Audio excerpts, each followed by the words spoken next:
But I recently started dating another girl and she's all over me. Just about a month ago, I felt I was still seeing the ex, but I love her and I've forgiven her and we are back dating.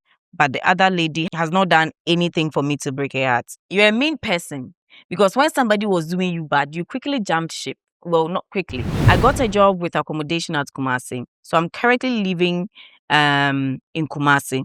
My boss is sleeping with me and I don't know what to do. Lama, oh, Jimmy, Jimmy. I'm not even saying the girl is Jimmy. I'm talking about the boss. Dear Ekia, I lied about my body count. I'm tired of being single now. I want someone to tell me they love me. This thing that you have sent, my darling, screams I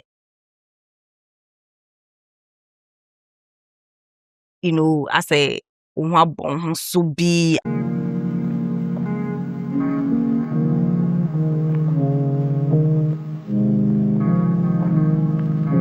I normally don't read the stories before I come here.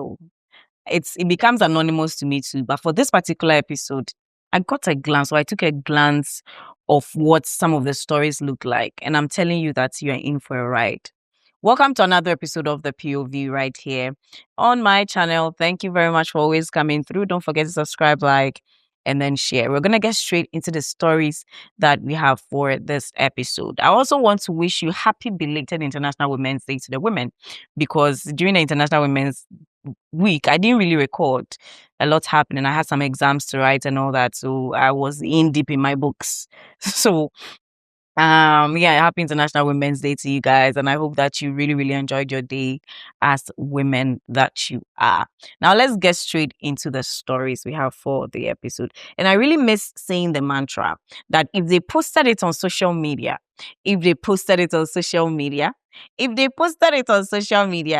they made it our business. And since they made it our business, we're going to make it our business. Let's get into the very first story we have for this episode.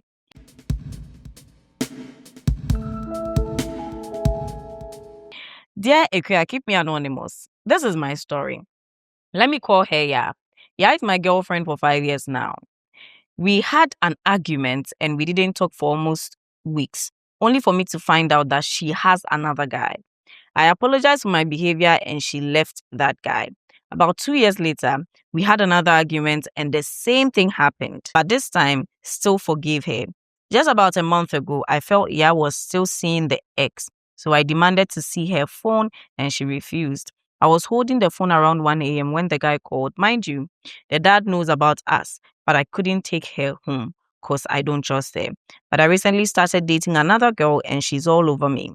But I love her and I've forgiven her and we are back dating. But the other lady has not done anything for me to break her heart. I mean, Adalima, please help me. You're a mean person. You're a mean person because when somebody was doing you bad, you quickly jumped ship. Well, not quickly, but you jumped ship and now you want to hurt somebody. If you knew you were still in love with her, why did you move on? This is my issue with people that don't believe in healing. They don't believe that you need to heal before you move on. This is a typical example of, the reason why you need to heal before you move on. Before you start jumping back to your ex again. You've gone back to dating, yeah. The new girl has not done anything and you are about to break her heart. You don't really have anything. You can't do anything else. Do you love the new girl? If you love the new girl, yeah, will cheat on you again. That one day is conk. That she's all over me. Naka, when you people are dating, she should be all over who? What you're about to do is not nice. I don't think that what you're about to do is wise. I feel like you're about to hurt somebody and the cycle will continue. I keep saying that the cycle continues. You guys don't get it. See you. This is the reason why I say the cycle keeps continuing. Because how are you going to hurt somebody that hasn't done anything to you? Because that's what it looks like. Anyway, let people in the comment section help you on what exactly you need to do. But I would say that don't leave the new girl because has, proven to you multiple times that she will cheat.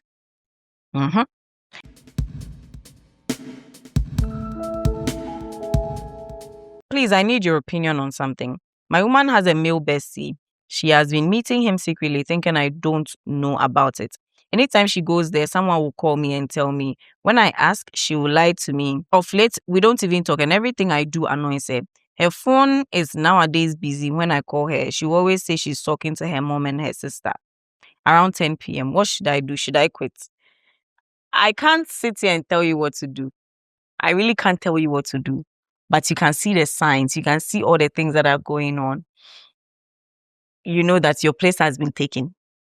I can't tell you what to do. I can't tell you to leave her, not to leave her. But look at what is going on. Do you think you'd want to, be in something like this? Do you feel okay? If you don't feel okay, then it means it's not a place for you. But if you feel okay, then you're good to go. You're good to stay there. Okay? Yeah.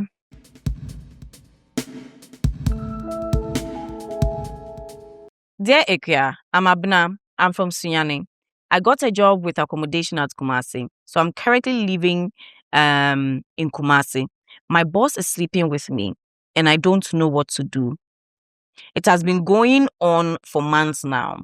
I've tried my best to let this stop, but still, what he does is anytime I get into his car, he will sleep with me. I don't want it, but he will still force me to sleep with me. There's no relationship between us. I tried asking him what at all this is about, and he just said this will continue till it ends on. Ikuya, I want to quit the job. I've been looking for another work with accommodation for months. I have not gotten any. Please help me. I don't know what to do. Lama, oh, Jimmy, webina. Oh, Jimmy. I'm not even saying the girl is Jimmy. I'm talking about the boss. You are literally raping somebody.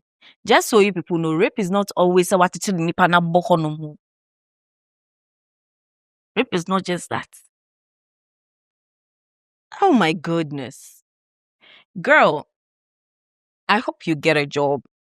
I really hope you get a job. I think I need to go back into my DM and find this girl.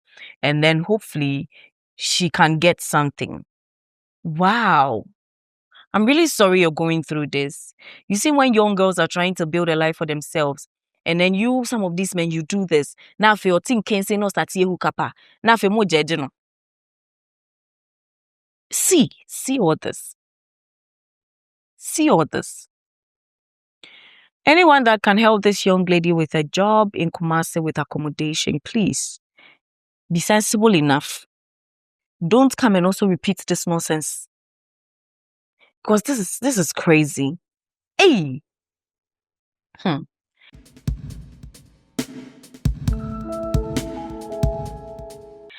Dear Ekuya, keep me anonymous. I met my ex when I was in SHS. We dated for 4 years and he got the chance to travel abroad, but he left me when he got there. I'm just a lover girl. I'm never lucky when it comes to love. I have no one to talk to. My best friend showed me shege since then. I never thought of having a friend. I'm tired of being single now. I want someone to tell me they love me. I also want to make friends as well. But how? First, you see, this thing that you have sent, my darling, screams as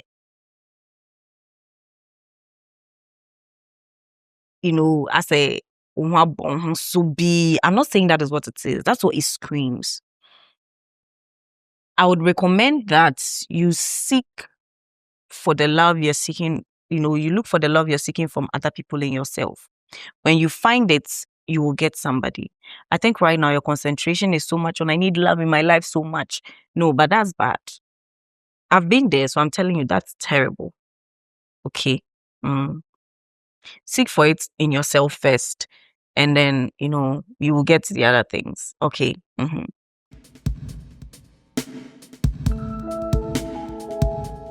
Dear Ekuya, I lied about my body count. My boyfriend once asked how many people I've been with, and I lied. Not because I was ashamed, but because I knew the truth would change how he sees me. Society always says men shouldn't judge women for their past, but the reality is many still do. So I told him a smaller number. Now, every time the topic comes up, I feel nervous because one lie has turned into a permanent secret.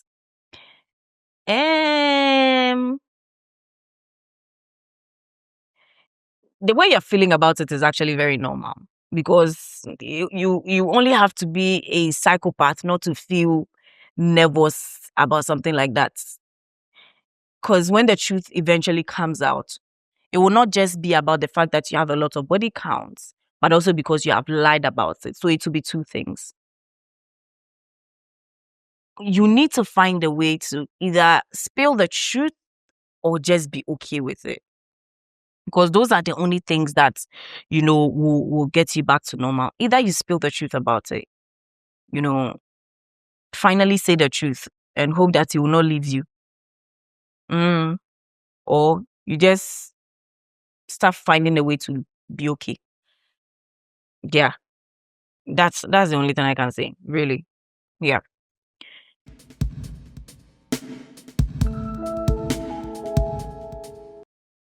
Dear Ika, my ex is still the love of my life. Hey, this one day is serious. So I'm in a good relationship right now with someone who treats me well. But if I'm being honest, my ex is still the love of my life.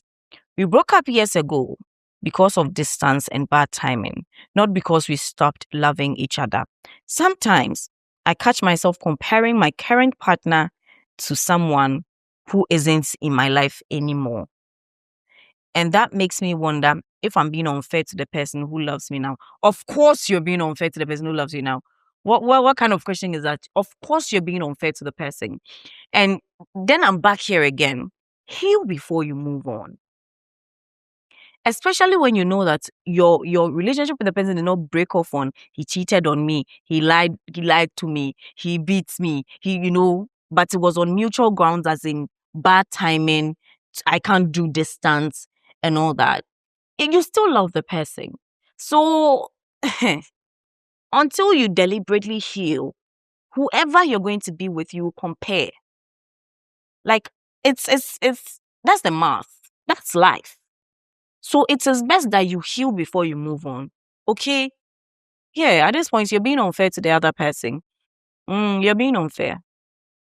If he's good, I think you don't have to just, end things.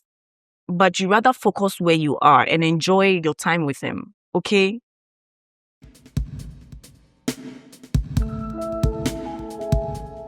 My boyfriend's family absolutely loves me. But if I'm being honest, I can't stand them. Please keep me anonymous. From the very first day I met them, they welcomed me like I was already part of the family. His mom calls me my daughter. His sisters invite me to everything, and his family are already talking about about what our wedding will look like. To them, I'm the perfect girlfriend. But behind all that love is something that's starting to suffocate me. They are always involved in our relationship. If we argue, somehow his mother hears about it. If we travel, they want to know where we are going. If we make plans, they suddenly have 10 opinions about what we should do instead. It's like our relationship isn't just between the two of us. It feels like it's between me, him, and his entire family. Every time we visit them, I switch into performance mode. I smile, laugh at their jokes, help them in their kitchen, and act like everything is perfect. They hug me goodbye and tell me how lucky their son is to have found someone like me. But the moment we leave, I feel drained. The truth is, I don't hate them as people. They are kind, generous, and they genuinely care about me. But they are everywhere. There are no boundaries, no space, no sense that our relationship is just ours. Sometimes I sit quietly and imagine what life would be like if we got married. Family gatherings every weekend, advice about our finances, opinions about how we should raise our future kids. And that's scary part. And the scary part is I don't know if I'm strong enough to deal with that for the rest of my life. Okay, this is my opinion. As you said, the family, they are not bad people. I think they are just too involving. So you probably have to have a conversation with your partner. And the thing is that when you say that when we argue, they somehow know. No. It's not magic. It is your partner that is telling them. So have a conversation with your partner. Baby, I think let's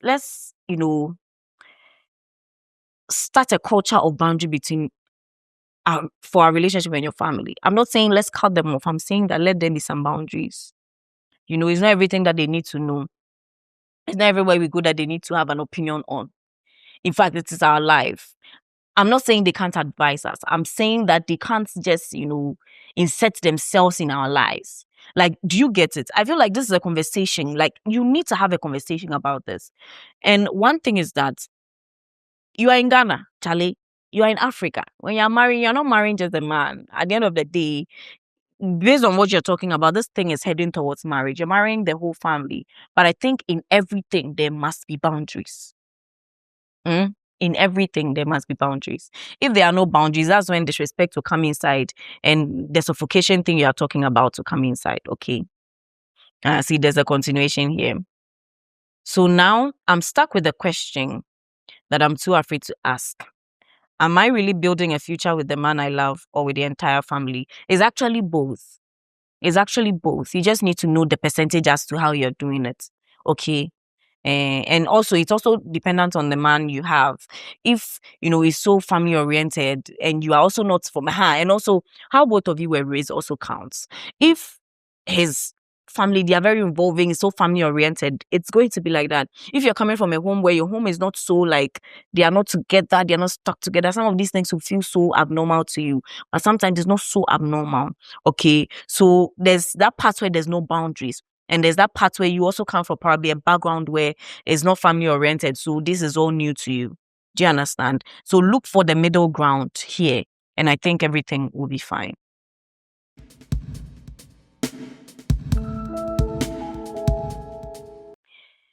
Dear Ekia, I'm in my early 30s and it feels like everyone around me is getting married.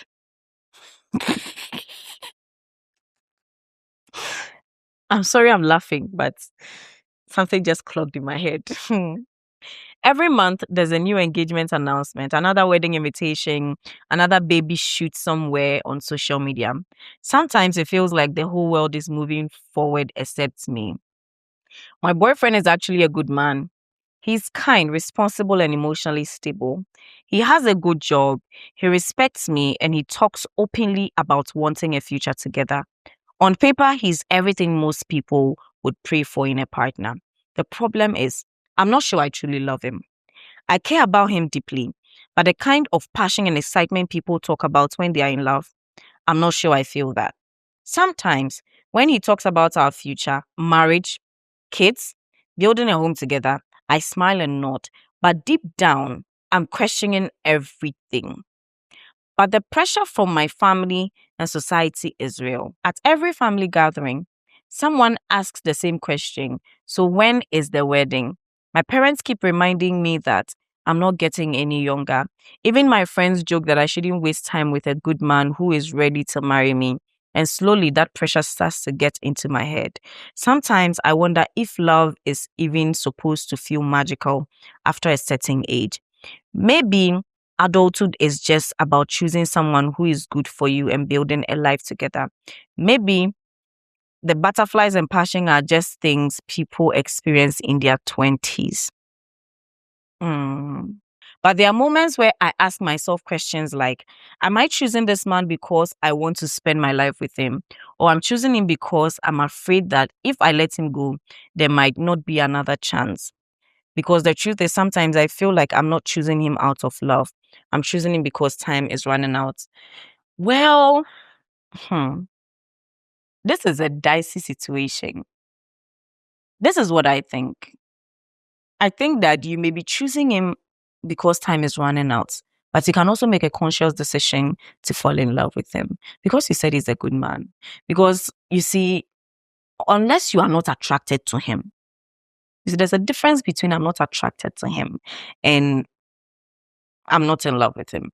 Because if you're attracted to him, you can fall in love with him. If you're not attracted to him, then you can't do anything about it. So find out if you are actually attracted to him, then you can fall in love with him.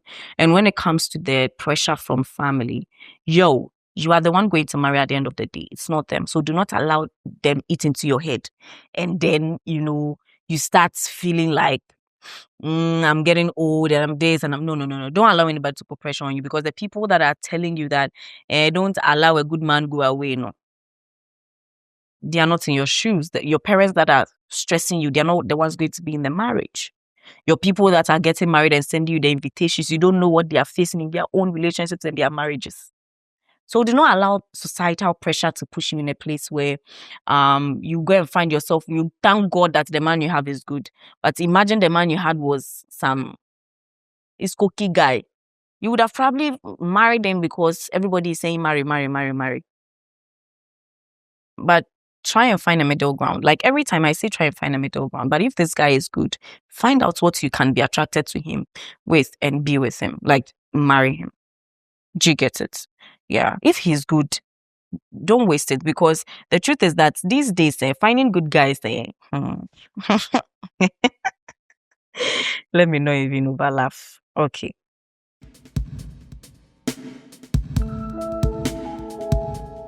Dear Ekuya, keep me anonymous. From the moment I was born, I felt like I arrived into a storm I didn't even understand. My parents had never fully healed from their own conflicts, and my birth seemed to magnify the tension between them. Hey, brofu.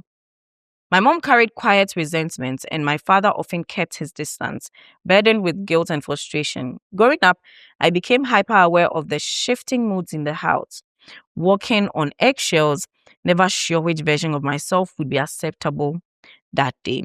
As I grew older, the environment at home began to shape how I saw myself. I believed my worth was tied to the approval of others, and that if I could just be smaller, quieter, prettier, less me, then tension might ease. I hated my body, my hair, even the sound of my own voice. Hey, but that's crazy. I compared myself constantly to friends, classmates, and strangers, convinced I was always falling short. It took years to realize that the harsh reflection wasn't really me. It was the projection of the unresolved conflicts, unmet expectations, and unspoken resentment around me. The journey to reclaiming my sense of self-worth was slow. Therapy, journaling, and learning to notice and challenge my inner critic became my lifeline. I began to separate my identity from the chaos I was born into and to see my own value apart from my parents' issues. Now I look into the mirror and I try to see the girl who survived storms she didn't create, the one who deserves love, kindness, and care from herself. I'm learning that my birth, though surrounded by conflict, was not a mistake. It was the beginning of a life I have the power to shape. So, what can I do for the first time in my life to truly detach from them? I mean, I think you've already found your path. You've already found what to do to be you. You've gone through therapy. They've done good for you. Now you see, you've detached yourself from the problems of your family. Your mother's issues, your father's issues cannot be your problem, cannot be your issues. Do not allow those to destroy you or to make you feel no. I think apart from journaling, one of the things you can look out for is, oh, how are things going to be for me in the future if I keep on seeing myself first, if I keep on choosing myself over them. Then again, you also need to forgive them for all the way they made you feel. Forgiveness doesn't mean friendship. Forgiveness can happen and boundaries can also happen. So you can forgive your parents and still keep boundaries so that you protect your mental health. Okay. Yeah, basically, I think those are the things that currently I can add to the work you've done for yourself. And just know this, that I'm very, very, very proud of you, baby girl, for how far you've come and for the things that you're doing. Yeah, basically, that's just that. Thank you very much for watching the episode. I'm super grateful that you guys keep coming back here and going through this episode with me. I'll see you in the next episode. Please share your stories in my DMs. And if you also want to have a personal conversation with me, you can call me on 0207531724. Let's talk. Let's get to know what's going on and let's see what we can do to help resolve the issues. Don't call me to send you money to resolve your problems. Okay, call me if you need someone to talk to sort out some issues that you really don't know how to start or where to start from. I'll see you in the next episode. please subscribe and please share your thoughts in the comment section. My name is Nonekua Depando and this is the POB podcast. Bye.